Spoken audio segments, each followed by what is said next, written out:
Louis Capaldi has been diagnosed with Tourette's syndrome and is learning how to live with the twitches and the condition.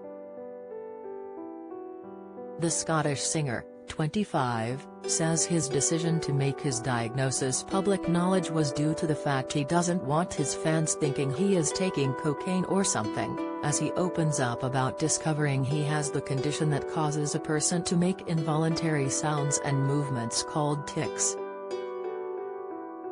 Louis, who releases a new single on Friday, explains how he was relieved to find out he had the condition because he originally feared he might be suffering a degenerative disease, and says he can see signs he had Tourette's when looking back at old interviews.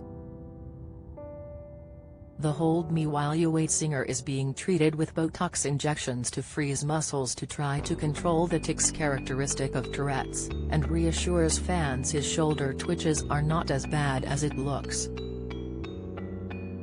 "I have been diagnosed with Tourette's," Louis says in an interview with The Sun. "I wanted to speak about it because I didn't want people to think I was taking cocaine or something. My shoulder twitches when I am excited, happy, nervous or stressed. It is something I am living with. It is not as bad as it looks."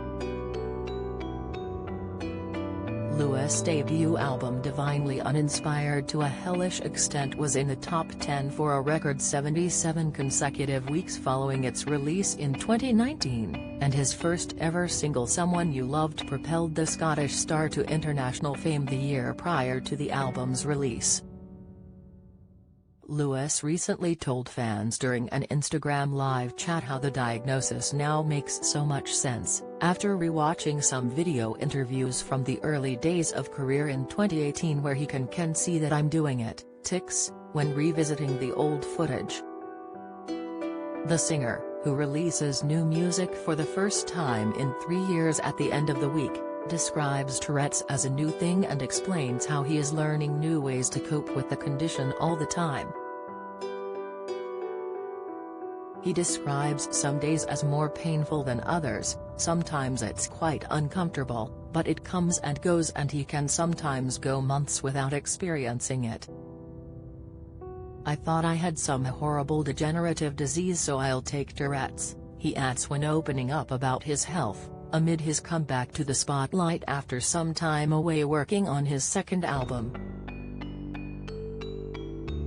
According to the NHS, Tourette's syndrome usually starts during childhood, but the tics and other symptoms usually improve after several years and sometimes go away completely. There's no cure for Tourette's syndrome, but treatment can help manage symptoms. Over recent years, a number of high-profile figures and celebrities have revealed they have Tourette's syndrome, including singer Billie Eilish, who was diagnosed with the condition at the age of 11. Speaking about her symptoms with David Letterman earlier this year, the Bad Guy singer said, "I don't tic at all, because the main tics that I do constantly, all day long, are like, I wiggle my ear back and forth and raise my eyebrow and click my jaw. And flex my arm here and flex this arm, flex these muscles. These are things you would never notice if you're just having a conversation with me, but for me, they're very exhausting. Do you have a story to sell? Get in touch with us at webcelebsatmirror.co.uk or call us direct at 0207 29 33 033.